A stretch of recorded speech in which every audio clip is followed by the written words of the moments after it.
Shri Education.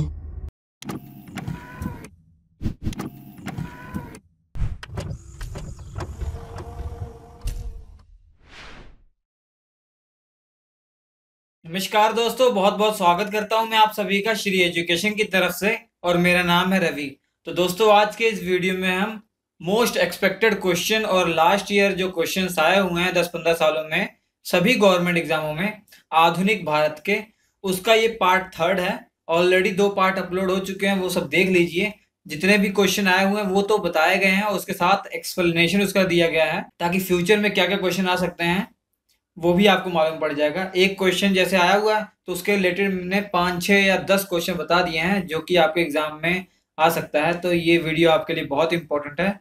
ये आपके लिए फिर भी इंपॉर्टेंट है यदि आप हमारे आधुनिक भारत का जो इतिहास है वो पढ़ रहे हैं या क्रैश कोर्स पढ़ रहे हैं हमारे। अगर वो पढ़ते रहें तो आपके प्रैक्टिस के लिए बहुत जरूरी है। आपको मालूम होना चाहिए एग्जाम में क्वेश्चन कैसे आते हैं। चलिए शुरू करते हैं। तो सबसे पहला क्वेश्चन है, महाराजा रंजीत सिंह के उत्तराधिकारी कौन थे?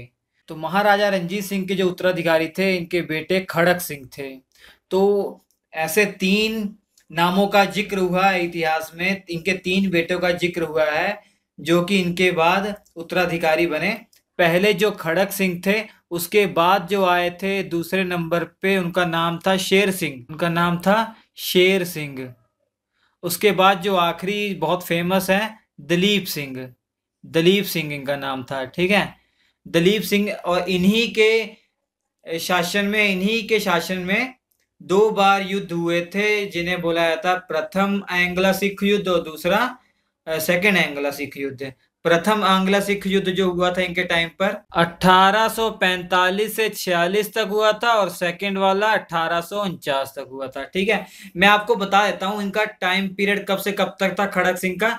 जैसा कि आप सब जानते होंगे 1839 में महाराजा रंजीत सिंह की मृत्यु हो गई थी। अगर नहीं जानते तो वीडियो आप देख लीजिए, आधुनिक भारत का इतिहास महाराजा रंजीत सिंह के ऊपर। तो खड़क सिंह का जो वो शासन था महाराजा रंजीत सिंह के बाद 1839 में ही खत्म हो गया था। मतलब कुछ महीने चला था, जून से स्टार्ट हुआ था और अक्टूबर में ये खत्म हो गया था। फिर इनके बेटे नवनिहाल आए थे। आपको बस यही करना है, खड़क सिंह के बाद शेर सिंह, दिलीप सिंह, क्योंकि छोटा छोटा टाइम पीरियड है ना, तो आपको याद नहीं करना है। नवनिहाल खड़क सिंह के बेटे थे, अपनी मम्मी चांद कौर के साथ। चांद कौर इनकी वाइफ थी खड़क सिंह की। चांद कौर के साथ ये गद्दी पर जब बैठे थे, कब से कब तक बैठे थे ये? 1839 से 1840 तक बैठे थे। इनकी मृत्यु हो गई थी बहुत छोटी उम्र में, 19 साल की आयु में इनकी मृत्यु हो गई थी। तो कुछ महीनों तक इनकी मृत्यु के बाद चांद कौर जी गद्दी पर बैठी थी 1841 तक, ठीक है। जनवरी 1841 तक ये बैठी थी। उसके बाद आगे थे शेर सिंह। उसके बाद शेर सिंह कब से कब तक रहे थे? 1841 से 43 तक शेर सिंह थे और फिर 1843 से 1849 लास्ट तक, जब तक सिख साम्राज्य रहेगा, दलीप सिंह रहेंगे। दलीप सिंह की जो आयु बहुत कम थी, 5 साल की उम्र में ये गद्दी पर बैठ गए थे। तो आप समझ सकते हैं इनका जो जन्म हुआ था 1838 में हुआ था जन्म इनका। और ये अपनी मम्मी जिंद कौर के साथ बैठे थे। जिंद कौर के साथ गद्दी पर बैठे थे। और इनके शासन में 2 युद्ध हुए थे, आंग्ला सिख युद्ध, प्रथम आंग्ला सिख और सेकंड आंग्ला सिख युद्ध।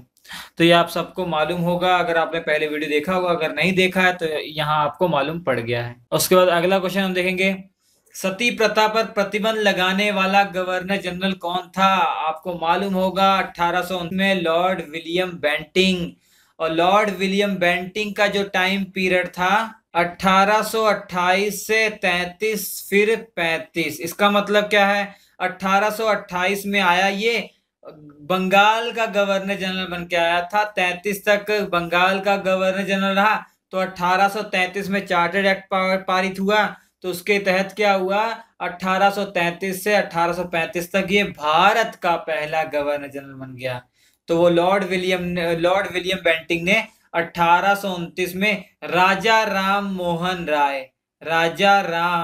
मोहन राय की सहायता से सती प्रथा पर प्रतिबंध लगाया था, ठीक है, तो इनके बारे में सब बताया गया है, जाकर पढ़ लीजिए। जैसे इन्होंने ठगी प्रथा को भी खत्म किया था कर्नल सलीमन की सहायता से, मेडिकल कॉलेज की स्थापना की थी कलकत्ता में 1835 में, ये सब काम किए हैं, जाकर देख लीजिए, वो वीडियोस में सब बताया गया है। उसके बाद अगला क्वेश्चन देखिए, पिंडारियों का दमन किस गवर्नर जनरल ने करवाया था? तो पिंडारियों का जो दमन है लॉर्ड हेस्टिंग ने करवाया था। लॉर्ड हेस्टिंग का टाइम पीरियड 1813 से 1823 तक था, और ये 7वें नंबर का गवर्नर जनरल था, ये 7वें नंबर पे गवर्नर जनरल। ठीक है, 1813 से 23 तक इसका टाइम पीरियड था। एक वारन हेस्टिंग है जो पहला गवर्नर जनरल था बंगाल का। पिंडारियों को ऐसा कहा जाता था ये अफगान के लुटेरे थे, ये पिंडारी जो थे अफगान के लुटेरे थे। इतिहास में इनके 3 नेताओं के नाम फेमस है, वो आप याद कर लिए, पूछे जाते हैं कभी। पहला नाम है चीतू, दूसरा नाम है करीम खान, करीम खान, और जो तीसरा नाम है वो है वासिल मोहम्मद, वासिल मोहम्मद। ठीक है, तो इनके 3 नेता पिंडारियों के ये नाम फेमस है, ये याद कर लीजिए। और ये लॉर्ड हेस्टिंग के टाइम पर इन्हें दमन किया था, सक्सेस हो गया था लॉर्ड हेस्टिंग इनको खत्म करने में। और लॉर्ड हेस्टिंग का एक बहुत फेमस और फेमस है इसके लिए, इसके टाइम पर जो हुआ था आंग्ला नेपाल युद्ध हुआ था। आंग्ला नेपाल 1814 से 16 तक चला था, जिसमें कौन सी संधि हुई थी? संगोली की संधि। याद रखिए, Sangolli it is not a Sangola, Sangolli की संधि। संगोला की संधि जो हुई थी पेशवा और छत्रपति के बीच में हुई थी, पेशवा और मतलब भोंसले के बीच में हुई थी, राजा राम 2 और बालाजी बाजीराव में हुई थी, जिससे जो पेशवा है वो सुप्रीम हो गई थी। आगे देखिए, इसके बाद भारत में प्रथम रेल किस गवर्नर जनरल के समय में चली है? बहुत फेमस क्वेश्चन है, बहुत इजी क्वेश्चन भी है ये। लॉर्ड डलहौजी के टाइम पर पहली ट्रेन चली थी बम्बई से ठाणे तक। बम्बई से ठाणे तक की जो दूरी है वो 34 किलोमीटर की दूरी तक थी, ये उसमें चली थी। और ये कब चली थी? 16 अप्रैल 1853 के दिन चली थी। आज कितनी तारीख है? 22 अप्रैल है, तो आज से 6 दिन पहले का दिन था वो। 16 अप्रैल 1853 के दिन चली थी। ऐसा कहा जाता है जब ये ट्रेन चली थी तो 16 तोपों की सलामी दी गई थी। 16 अप्रैल और 16 तोपों की सलामी दी गई थी पहले, और उस ट्रेन में लगभग 400 यात्रियों ने सफर किया था, ऐसा कहा जाता है। तो ये सब किसी काम की चीज नहीं है, मगर ये याद रखिए, लॉर्ड डलहौजी के टाइम पर 16 अप्रैल 1853 में 34 किलोमीटर की दूरी बम्बई से ठाणे ये ट्रेन चली थी पहली बार।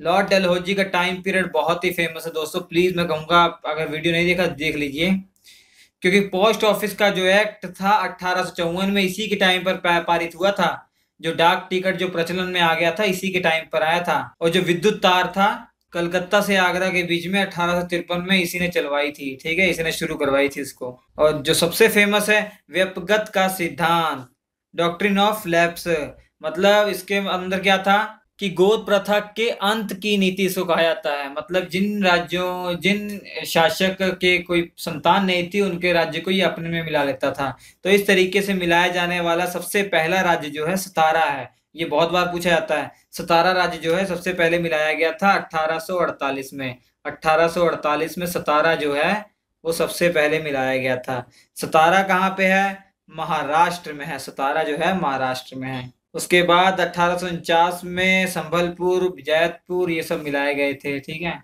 और जो सेकंड एंग्ला सिख युद्ध हुआ था इसी के टाइम पर हुआ था। क्यों? क्योंकि 1849 में एंग्ला सिख युद्ध हुआ था। और जो लॉर्ड डलहौजी का टाइम पीरियड था ना 1848 से 56 तक था, और 1849 में सेकंड एंग्ला सिख युद्ध हुआ था ना, तो इसी टाइम पर हुआ था। सेकंड एंग्ला सिख युद्ध इसी के टाइम पर हुआ था, जिसके बाद सिख साम्राज्य को अंग्रेजों ने अपने में मिला लिया था। ठीक है, आगे हम देखेंगे किस गवर्नर जनरल ने सिक्किम को अपने अधिकार में कर लिया था? भैया इसी ने किया था, लॉर्ड डलहौजी ने। इसने उन पर ये आरोप लगाया सिक्किम पर कि अंग्रेज 2 डॉक्टर थे बहुत फेमस, ये उसने कहा कि इन पर दुर्व्यवहार किया गया है। तो उसने इस कारण से उन दोनों डॉक्टर के अपमान होने के कारण धोखे से वो सारे सिक्किम को अपने राज्य में मिला लिया। ठीक है, चीटिंग की थी। अगला क्वेश्चन है, भारतीय प्रेस का मुक्तिदाता किसे कहा जाता है? तो ये भी बहुत फेमस क्वेश्चन है। तो ये चार्ल्स मेटकाफ को कहा जाता है। चार्ल्स मेटकाफ का जो टाइम पीरियड था वो 1835 से 36 तक था। तो इसी को माना जाता है प्रेस का मुक्तिदाता। चार्ल्स मेटकाफ के बारे में एक ही बात याद रखिए, बस यही, और कुछ मत याद रखिए। प्रेस का मुक्तिदाता किसे माना था? चार्ल्स मेटकाफ को। आगे हम देखेंगे किस गवर्नर जनरल ने मैसूर राज्य के प्रशासन को हड़प लिया था? तो लॉर्ड विलियम बेंटिंग, जो कि भारत का पहला गवर्नर जनरल था। याद रखिए, भारत का पहला गवर्नर जनरल था और बंगाल का आखिरी गवर्नर जनरल था। तो इसका टाइम जो कहा जाता है एकदम पूरा शांतिपूर्वक था। मगर इसके बारे में आपको ये याद रखना है कि जो मैसूर को इसने अपने में विलय करवा लिया था 1831 में। 1831 में। बाकी सब चीज तो हमने विलियम के बारे में बता दिया, लॉर्ड विलियम बेंटिंग के बारे में पहले ही, ठीक है। उसका देखिए, कलकत्ता से दिल्ली तक जीटी रोड किसने मुरम्मत करवाया था भैया? तो लॉर्ड ऑकलैंड ने ये काम करवाया था कि GT road, grand trunk road को मुरम्मत करवा दिया था। और लॉर्ड ऑकलैंड का जो टाइम था वो 1836 से 42 तक था, ठीक है। और लॉर्ड ऑकलैंड के टाइम पर ही प्रथम आंग्ला अफगान युद्ध हुआ था, जो कि 1839 से 42 तक हुआ था। प्रथम आंग्ला अफगान युद्ध जो हुआ था लॉर्ड ऑकलैंड के टाइम पीरियड पर हुआ था, क्योंकि अंग्रेजों को डर था, रूस का डर था। उस समय जो अफगान का शासक था जिसका नाम था दोस्त मोहम्मद, हमने बताया हुआ, दोस्त मोहम्मद की दोस्ती बढ़ती जा रही थी रूस के साथ। तो वो डर था अंग्रेजों को, इसलिए अंग्रेजों ने ठान लिया था दोस्त मोहम्मद को वहां से हटाएंगे और शाह शुजा दुर्रानी को वहां बिठाएंगे, जिसमें ये सक्सेस हो गए थे, ठीक है। तो अगला क्वेश्चन है, अवध को अंग्रेजी शासन में कब मिलाया गया? कुशासन की नीति से अंग्रेजी शासन में मिलाया गया, लॉर्ड डलहौजी के टाइम पर मिलाया गया था। अब मैं आपको बता देता हूं कि जो व्यपगत का सिद्धांत था उसके अंतर्गत लॉर्ड डलहौजी ने किन किन को मिलाया था, सब देख लीजिए। लास्ट में जो है हमारा ये अवध को मिलाया था, 1856 में मिलाया था, ठीक है। अवध को कुशासन की नीति से अपनाया था। उसका जो वहां का नवाब था वाजिद अली शाह, उसको देश निकाला करार दे दिया था। और बाकी सब की संतानें नहीं थी तो इसलिए हड़प लिया था। इसकी संतान थी, इसका बेटा था, फिर भी इसको हड़प लिया था। और ये बहुत बड़ा सिंगर भी था, हमने बताया आपको, वाजिद अली शाह, जो कि अवध का नवाब था। जाते समय इसने एक अच्छा गाना गाया था, बाबुल मोरा नैहर छूटो जाए। ये हो गया। 17 को पहली बार मिलाया गया, सबसे पहले 17 को मिलाया था लॉर्ड डलहौजी ने, ठीक है। तो ये आपको हमने बताया वो डिटेल में। चलिए, इसके बाद क्वेश्चन है, प्रथम आंग्ल सिख युद्ध किस गवर्नर जनरल के समय में हुआ? तो ये लॉर्ड हार्डिंग के टाइम पर हुआ था। हमने आपको बताया था हार्डिंग, ठीक है। हार्डिंग के टाइम पर हुआ था, ये आपको याद हो जाएगा, हार्डिंग के टाइम पर हुआ था पहला एंग्लो सिख वार। और दूसरा एंग्लो सिख वार कब हुआ था? वो इसके बाद डलहौजी के टाइम पर हुआ था।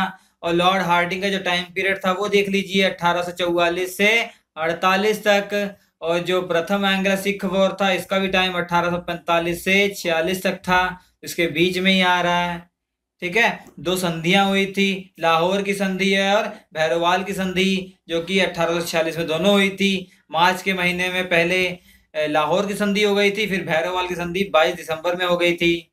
उस समय जो महाराजा दिलीप सिंह थे वो सिख साम्राज्य के महाराजा थे, राजा थे। छोटी उम्र के होने के कारण उनकी माताजी महारानी थी जिंद कौर, ठीक है, आपको सब मालूम है। उसके बाद देखिए, प्रथम आंग्ला अफगान युद्ध किस गवर्नर जनरल के समय में हुआ था? तो प्रथम आंग्ला अफगान युद्ध जो हुआ था वो लॉर्ड ऑकलैंड के टाइम पर हुआ था भैया, लॉर्ड ऑकलैंड के टाइम। लॉर्ड ऑकलैंड का टाइम क्या था? 1836 से 42 तक था। और अफगान युद्ध का जो टाइम था वो कितना था? 1839 से 42। मगर ये अफगान युद्ध समाप्त कब हुआ था? इसके बाद, मतलब ऑकलैंड के बाद जो आया था lord alien bro. Lord alien bro भी कहा जाता है, एलिन ब्रो, ठीक है। एलिन ब्रो जो आया था उसने खत्म करवाया था ये। इसके टाइम पर आंग्ला अफगान युद्ध खत्म हो गया था। जो एलिन ब्रो का जो टाइम था 1842 से 44 तक था। समझ में आ गया होगा। तो ये कुछ इंपॉर्टेंट क्वेश्चन थे, उनके बारे में पूरी डिटेल हमने आपको बताने की कोशिश की है। वीडियो अच्छा लगा हो तो लाइक कीजिएगा। अगर आपने हमारे ये इतिहास के वीडियो नहीं देखे हैं, आधुनिक भारत के इतिहास फुल डिटेल में, वो देख लीजिए ताकि सारे आपके कंसेप्ट क्लियर हो जाएं। तो स्क्रीन पर आपके 4 वीडियो आ रहे हैं, बहुत इंपॉर्टेंट वीडियो है, देख लीजिएगा। हम आपसे मिलते हैं अगले एपिसोड में, तब तक के लिए नमस्कार।